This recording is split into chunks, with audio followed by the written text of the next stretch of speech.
Doctor Baba Saheb Ambedkar open university.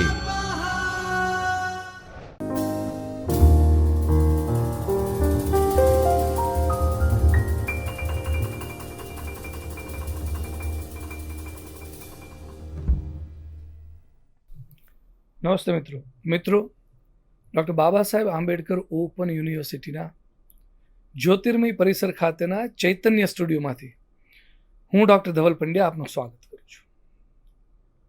મિત્રો, આજે આપણે થર્ડ યર બીકોમનો એક વિષય ધંધાકીય સંચાલન 3 કે જેમાં માર્કેટિંગની બાબતો આવે છે તેના યુનિટ નંબર 7 વિશે વાત કરીશું। 7 નંબરનું યુનિટ એ બજારીય વિભાજન વ્યવસ્થા અને ગ્રાહક વર્તન। બજારીય વ્યવસ્થા અને ગ્રાહક વર્તન। મિત્રો, આ લેક્ચર અગાઉના લેક્ચરના કન્ટિન્યુએશનમાં છે, તો સૌ પ્રથમ આપણે એકવાર રૂપરેખા જોઈ લઈએ, પછી એમાં આગળ વધીએ। બજારીય વિભાજન અને ગ્રાહક વર્તનમાં પ્રસ્તાવના, બજાર વિભાજનનો અર્થ, બજાર વિભાજનના કાર્યો, બજાર વિભાજનના આધારો, અસરકારક બજારીય વિભાજનની જરૂરિયાતો, ગ્રાહક વર્તન એટલે કે ગ્રાહકની વર્તણૂકનો અર્થ, ગ્રાહક વર્તણૂકને અસર કરતા પરિબળો અને અંતમાં છે ગ્રાહક ખરીદ નિર્ણયની વિધિ। આ ચેપ્ટરની, આ યુનિટની રૂપરેખા થઈ। આજના આપણે લેક્ચરમાં શું શું સમજવાનું છે તેનો પ્રયત્ન કરીએ। તો 7.3 બજારીય વિભાજનના આધારો, અસરકારક બજારીય વિભાજનની જરૂરિયાતો, ગ્રાહક વર્તણૂકનો અર્થ અને અંતમાં ગ્રાહક વર્તણૂકને અસર કરતા પરિબળો। તો આટલી બાબત આપણે આજના લેક્ચરમાં સમજવાનો પ્રયત્ન કરીશું।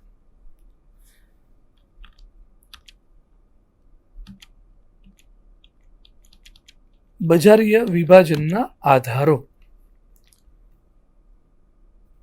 પેદાશના લક્ષણોના આધારે ગ્રાહક એટલે કે બજારના વિભાજન। મિત્રો, કોઈ પણ પેદાશ કે સેવાના પ્રતિ ગ્રાહકોના પ્રતિભાવના આધારે ગ્રાહકોના સમૂહના ભાગ પાડવામાં આવે છે। પેદાશ કે સેવાની લાક્ષણિકતાઓ ગ્રાહકના વર્તમાન માનસ પર એ અસર કરે છે। પેદાશની સતત ઉપલબ્ધિ, એનું ટકાઉપણું, એનું ફેશનેબલ હોવું, વૈવિધ્ય, પૂર્ણતા વગેરે બાબતો એ ગ્રાહકોના ધ્યાનમાં લે છે, ગ્રાહકો એના ધ્યાનમાં લે છે।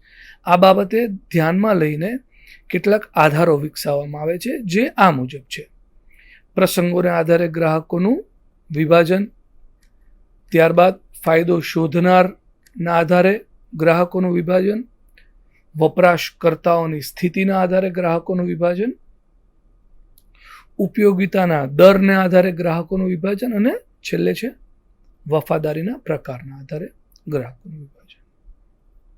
5 બાબતે થાય છે। સૌથી પહેલું, પ્રસંગોને આધારે ગ્રાહકોનું વિભાજન એટલે શું એ સમજીએ। ઘણી જ પેદાશો અને સેવાઓ કોઈ ચોક્કસ પ્રસંગોએ જ એ ખરીદવામાં આવે છે। દાખલા તરીકે ગુજરાતમાં જોઈએ તો રથયાત્રાના દિવસે વાહનો ખરીદવાનું ચલણ છે।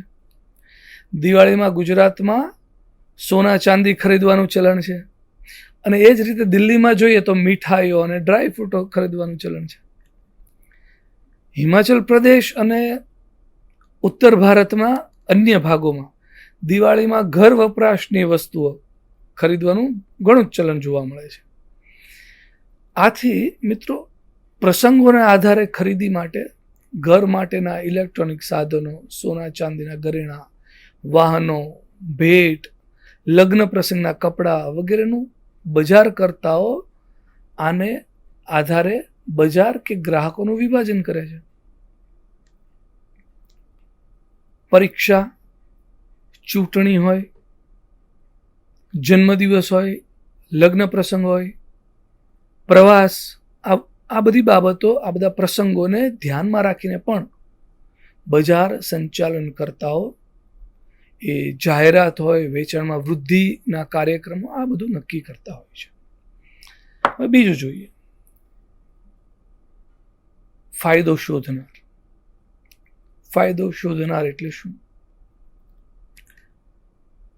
મિત્રો, ઘણા ગ્રાહકો પેદાશની પસંદગી કરતા પહેલા પેદાશની કિંમતની સરખામણીમાં કેટલો લાભ મેળવી શકાય છે તે સતત તપાસતા રહે છે.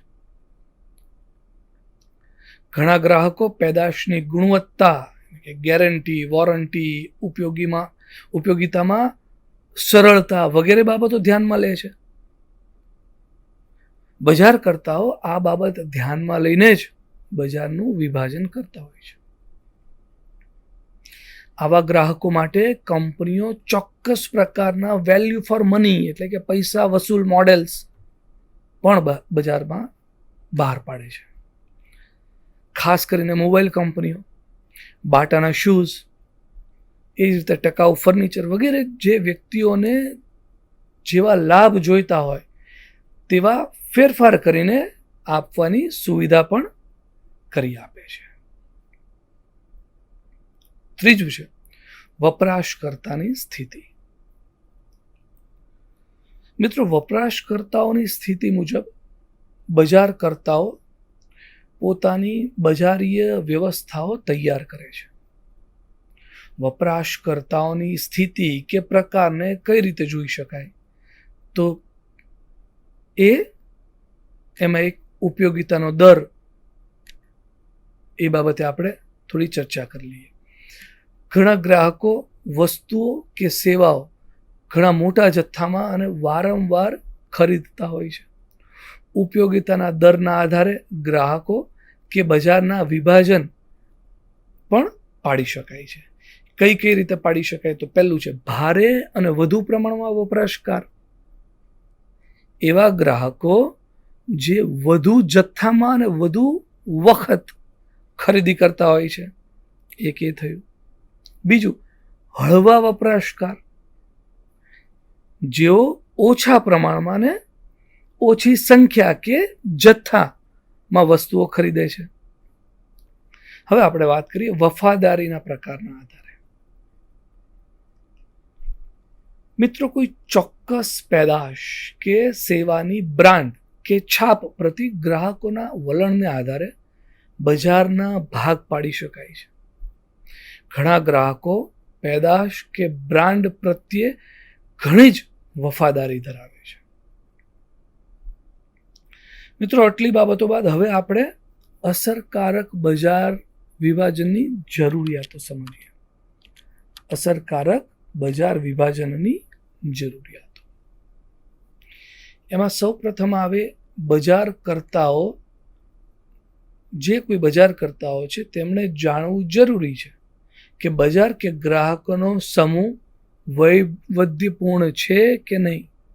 જો દરેક પ્રકારના ગ્રાહકોને એક જ પ્રકારની પેદાશ કે સેવાની જરૂરિયાત હોય તો બજાર વિભાજનની જરૂરિયાત રહેતી જ નથી. આ તેમણે જાણવું ખૂબ જરૂરી છે. બીજું, જે બજાર વિભાજન કે ગ્રાહક સમૂહ નક્કી કરવામાં આવ્યો હોય તે નફાકારક હોવો જરૂરી છે. આ બધી પ્રવૃત્તિઓ નફા કરવા માટે થાય છે. એટલે એટલા ગ્રાહકોની સંખ્યા હોવી જોઈએ કે જેથી કરીને કંપનીનો પ્રત્યેકે નફો મળી રહે. જો ગ્રાહકોની સંખ્યા ઘણી જ ઓછી હોય તો તેવા બજારમાં જવું યોગ્ય ગણાય નહીં. અર્થાત એમાં નફો ન થાય, નુકસાન થાય, એટલે એમાં જવાય નહીં. ત્રીજું છે બજાર વિભાજન કે નક્કી કરેલો સમૂહ સામાન્ય રીતે વેચાણ મૂલ્ય અથવા તો કદના આધારે માપવામાં આવે છે. વિભાજિત બજાર માપી શકાય તેવું હોવું જોઈએ, બહુ જ જરૂરી છે. જો માપી શકાય તેવું હોય તો જ બજારકર્તાઓને જે તે બજારનો ખ્યાલ આવે અને તે મુજબ માલ કે સેવાનું ઉત્પાદન કરે. માંગને પહોંચી વળવા માટે બજારના કદના ખ્યાલની સમજ ખૂબ જ જરૂરી છે. ચોથી બાબત, જ્યારે કોઈ બજારના ભાગ પાડવામાં આવે ત્યારે એ જાણવું ખૂબ જ જરૂરી છે કે જે તે ભાગના બજારને કઈ રીતે મળી શકાય, એક્સેસ કઈ રીતે મેળવી શકાય, એમાં ભાગ કેવી રીતે મેળવી શકાય. કંપનીના માર્કેટિંગ વિભાગની શક્તિઓ કે ક્ષમતાઓ ધ્યાનમાં રાખવી ખૂબ જ જરૂરી છે. જે ઉચ્ચ વર્ગના ગ્રાહકો માટે પેદાશ બનાવવામાં આવે તો એ જાણવું જરૂરી છે કે શું કંપનીના વેચાણ અધિકારીઓ આ ઉચ્ચ વર્ગ સુધી પહોંચી શકશે. કઈ રીતે પેદાશનું પ્રમોશન કરવું એ નક્કી કરવું જરૂરી છે.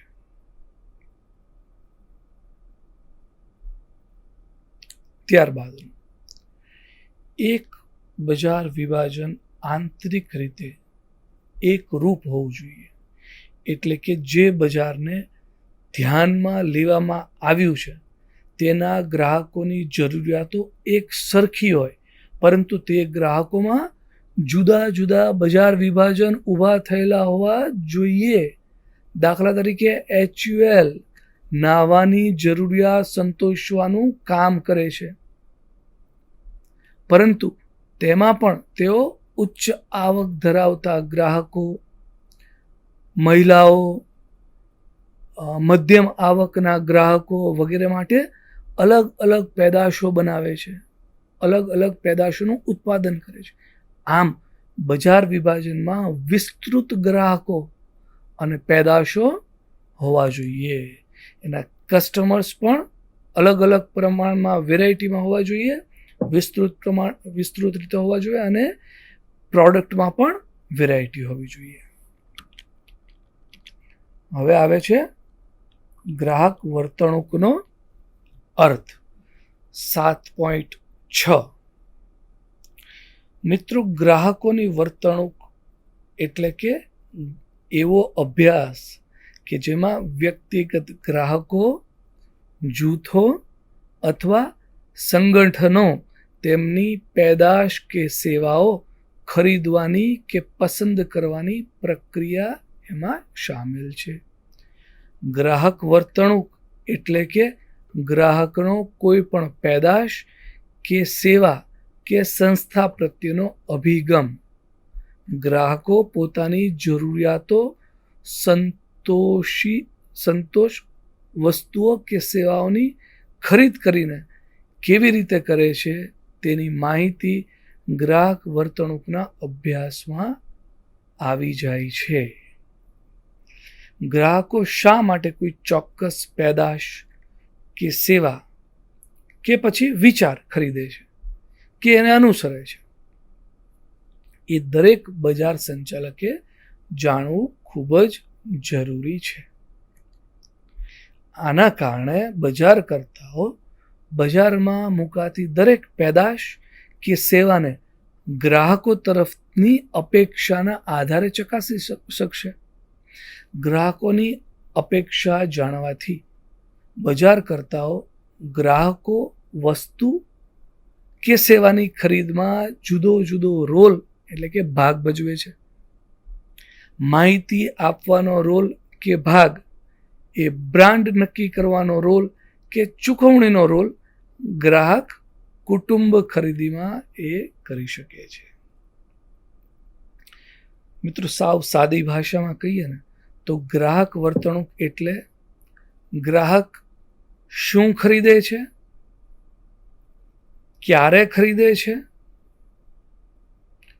કોની પાસેથી, કોની સાથે ખરીદે છે અને કેવી રીતે ખરીદે છે, કે ઓનલાઈન ખરીદે છે કે ઓફલાઈન ખરીદે છે, કેવી રીતે એની ચૂકવણી કરે છે. ખરીદી પહેલા માહિતી કેવી રીતે મેળવે છે વગેરે બાબતોનો અભ્યાસ એટલે ગ્રાહક વર્તણૂક. તો મિત્રો, આ સાથે ગ્રાહક વર્તણૂકનો અર્થ ક્લિયર થઈ ગયો છે. હવે આપણે ગ્રાહક વર્તણૂકને અસર કરતા પરિબળો જોઈએ. ગ્રાહક વર્તણૂકને અસર કરતા પરિબળો આટલા પરિબળો છે. 7.7 ગ્રાહક વર્તણૂકને અસર કરતા પરિબળો. સૌથી પહેલું,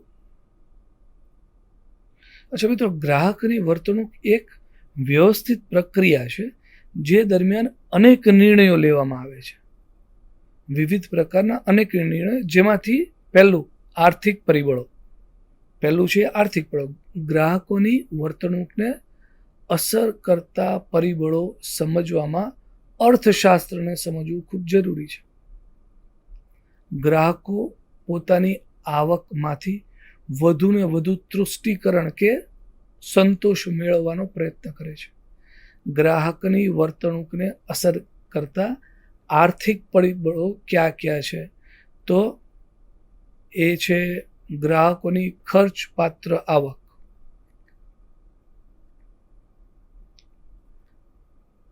ગ્રાહકોની ખર્ચપાત્ર આવક. એમાં ગ્રાહકની ખર્ચપાત્ર આવક એટલે કે કુલ આવકમાંથી કરવેરા જેવી ફરજિયાત ચૂકવણી બાદ થઈ જતા આવક, ખર્ચપાત્ર આવકમાંથી અમુક રકમની બચત કર્યા બાદ બાકીની આવક ખરીદી માટે વપરાય છે. ગ્રાહકની જે ખર્ચપાત્ર આવક હોય તે જ ધ્યાનમાં લઈને ખરીદી કરે છે, એટલે તેની અસર ખરીદી માટેની ગ્રાહકની વર્તણૂક પર થાય છે. બીજું છે કુટુંબ, કદ, આવક વગેરે. તો કુટુંબના કદ અને આવકની અસર ખર્ચ અને બચત બંને પર થાય છે. કુટુંબની આવકના પ્રમાણમાં કુટુંબના સભ્યોની સંખ્યામાં વધારો થાય તો બચત ઘટે છે અને ખર્ચ વધે છે. એ જ રીતે કુટુંબની આવકમાં થતા ફેરફારો પણ ખરીદી અંગેની ગ્રાહકની વર્તણૂકને અસર કરે છે. પછી છે આવકની અપેક્ષા. ગ્રાહકની ભવિષ્યમાં વધવાની કે ઘટવાની અપેક્ષા. એની આવક ભવિષ્યમાં ઘટે કે વધે તેની વર્તમાનમાં ખર્ચની અસર પર થાય છે એની અસર. જો વધવાની અપેક્ષા હોય તો વર્તમાન ખર્ચ વધે છે અને ખર્ચમાં ઘટાડો કરે છે. ત્યારબાદ શાખ મળવાની શક્યતા.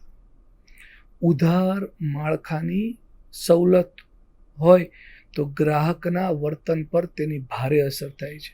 જો ઈએમઆઈ કે ક્રેડિટની સવલત હોય તો ગ્રાહક વધુ ખરીદી કરે છે, અને ન હોય ત્યારે પોતાના હાથ પર રહેલ ખર્ચપાત્ર આવકને આધારે ખર્ચ કરે છે. બીજું છે મનોવૈજ્ઞાનિક પરિબળો. મનોવૈજ્ઞાનિક માનવીના મનનો અભ્યાસ કરી માનવીની વર્તણૂકને ચોક્કસ દિશામાં દોરવામાં મદદ કરે છે. માટે આપણે ગ્રાહકના માનસિક લક્ષણોને વ્યક્તિની ખરીદીને અસર કરે છે તેના પરિબળો તરીકે સમજીએ છીએ. તો પહેલું છે પ્રાથમિક જરૂરિયાત. પ્રાથમિક જરૂરિયાતમાં શું આવે? માનવીને કેટલીક પ્રાથમિક જરૂરિયાતો હોય છે. ભૂખ, તરસ, ઊંઘ, પોશાક, રહેઠાણ વગેરે માનવીની અનિવાર્ય જરૂરિયાતો છે. મોટા ભાગના માનવીઓ ઘણો સમય આ જરૂરિયાતો પૂરી કરવામાં જ એનો વપરાતો હોય છે. આ ખરીદ આશય પ્રાથમિક છે અને ખૂબ જ શક્તિશાળી છે. આ જરૂરિયાત પર ખર્ચ કરતો નથી. અબ્રાહમ મેસ્લોના સિદ્ધાંત પ્રમાણે માનવીની જરૂરિયાતો 5 વિભાગમાં વર્ગીકરણ કરીને તેની તીવ્રતાના આધારો પર એને રજૂ કરેલા છે. સલામતીની જરૂરિયાત. બીજું, માનવીની શારીરિક જરૂરિયાત સંતોષાય પછી તે સલામતીની જરૂરિયાતને સંતોષવા મથે છે. સલામતીની જરૂરિયાત એટલે કે બેંકમાં ખાતું, વીમો, ભવિષ્ય નિધિમાં નાણાંનું રોકાણ વગેરે છે. ત્રીજું એ કહે છે કે પ્રેમની જરૂરિયાત. સલામતી પછી પ્રેમની જરૂરિયાત ઉત્પન્ન થાય છે. તે મિત્રો, પરિવારો અને જૂથથી પૂરી કરી શકાય છે. આટલી પૂરી થાય જરૂરિયાત પછી આવે પ્રતિષ્ઠાની જરૂરિયાત. પ્રેમની જરૂરિયાત પછી માનવી સામાજિક માન, આદરની, પ્રતિષ્ઠાની એ ઝંખના ધરાવતો હોય છે, પૂરી કરવા માટે મહેનત કરે છે. અને પાંચમું ને અંતિમ છે આત્મસિદ્ધિની જરૂરિયાત. વ્યક્તિ જ્યારે પોતાના કામમાં નિપુણતા અને પ્રવીણતા મેળવે, એક્સપર્ટ થઈ જતો હોય છે, ત્યારે તેની આત્મસિદ્ધિની જરૂરિયાત પૂર્ણ થાય છે. આ દરેક જરૂરિયાત એક વ્યક્તિના ગ્રાહક તરીકેના વર્તનને ખૂબ અસર કરતી હોય છે. પછી છે અનુભવે શીખવું. આ ઉપરાંત જે છે ને ગ્રાહક વર્તનને અસર કરતા પરિબળોમાં એ આટલા છે. અનુભવે શીખવું. મિત્રો, અનુભવના ભૂતકાળના અનુભવ પરથી અમુક સંજોગોમાં અમુક રીતે વર્તવું એવું ગ્રાહક શીખ્યો હોય છે.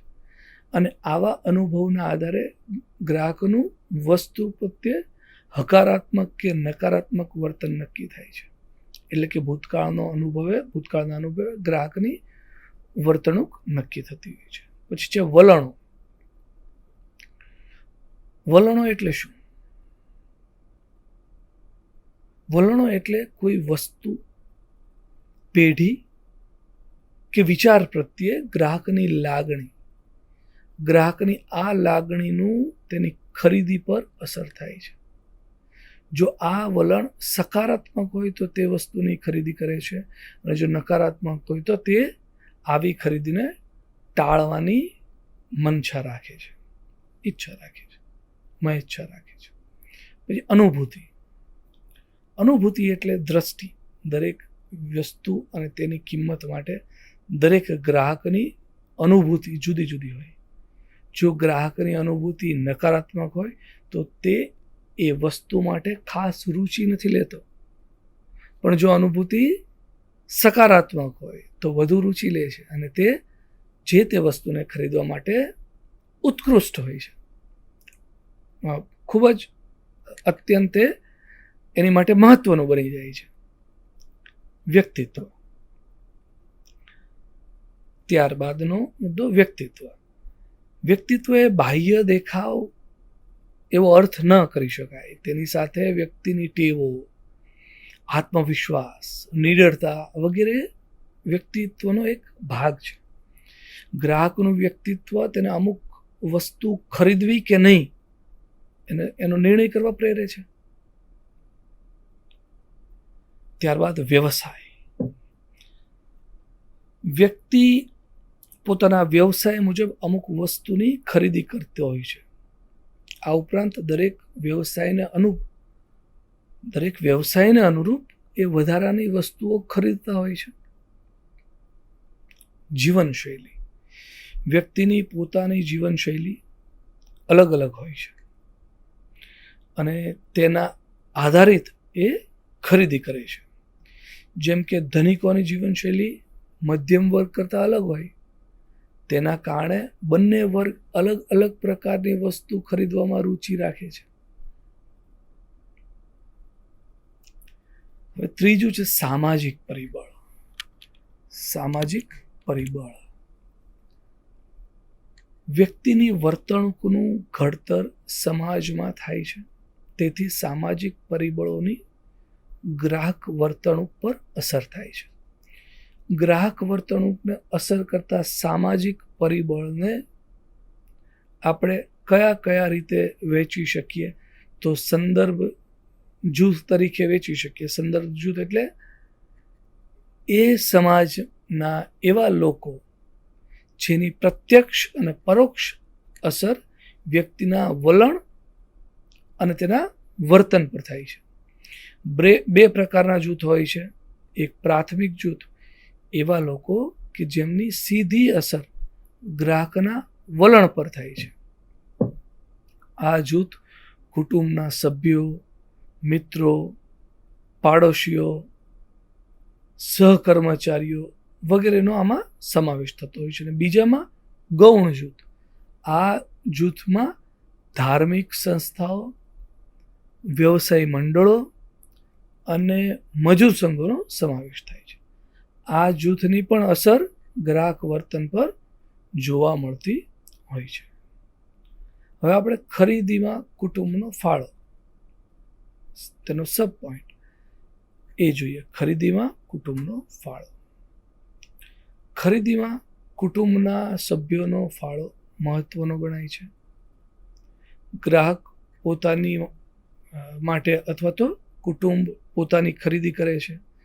ગ્રાહક જે કંઈ ખરીદ કરે છે તેમાં ઘરના સભ્યો મહત્વનો ભાગ ભજવે છે. જેમ કે ઘર વપરાશની વસ્તુઓમાં ગૃહિણીનો ભાગ મહત્વનો હોય છે, ત્યારે રમકડા, પુસ્તકો, ચોકલેટ આવી બધી વસ્તુઓમાં બાળકોનો ભાગ વધુ હોય છે. અને ઘર, ફર્નિચર જેવી વસ્તુઓ માટે પતિ અને પત્ની બંનેની ભૂમિકા અને વર્તન એ અસર કરતા હોય છે. હવે સામાજિક વર્ગો કઈ રીતે અસર કરતા હોય છે તે જોઈએ. તો સમાજ વિભિન્ન વર્ગોમાં વહેંચાયેલો હોય છે. સામાજિક વર્ગીકરણ જ્ઞાતિ કે આર્થિક દ્રષ્ટિએ કરવામાં આવે છે. વ્યક્તિ જે વર્ગમાં આવતો હોય તે વર્ગ પ્રમાણે તેનું વર્તન હોય છે.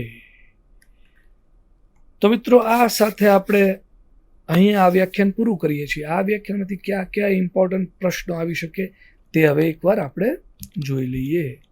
કયા કયા મુખ્ય પ્રશ્નો આવી શકે તે જોઈએ. તો લાંબા પ્રશ્નોમાં પેદાશના લક્ષણોને આધારે બજાર વિભાજન એટલે શું વિગતે સમજાવો. પેદાશના લક્ષણોને આધારે બજાર વિભાજન એટલે શું વિગતે સમજાવો તેવો પ્રશ્ન લાંબા પ્રશ્નોમાં આવે. બીજો પ્રશ્ન, અસરકારક બજારીય વિભાજનની જરૂરિયાત વર્ણવો. ત્રીજો પ્રશ્ન, ગ્રાહક વર્તણૂકને અસર કરતા પરિબળો વિગતે સમજાવો. આવા લાંબા પ્રશ્નો આવી શકે. જ્યારે ટૂંકા પ્રશ્નોમાં પ્રસંગોને આધારે ગ્રાહકોનું વિભાજન એટલે શું ટૂંકમાં સમજાવો અથવા તો ટૂંકો નોંધ લખો. ગ્રાહક વર્તણૂક એટલે શું ટૂંકમાં લખો અથવા તો ટૂંક નોંધ લખો.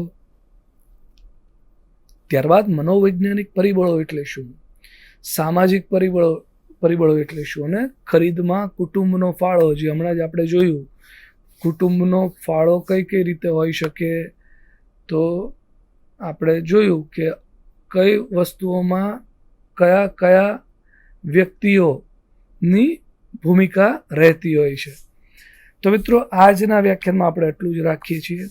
હવે પછીનું વ્યાખ્યાન આના જ કન્ટિન્યુએશનમાં રહેશે અને સંભવતઃ એ આ 7મા નંબરના યુનિટનું અંતિમ વ્યાખ્યાન રહેશે. ત્યાં સુધી રજા આપો. નમસ્કાર. स्वाध्यायः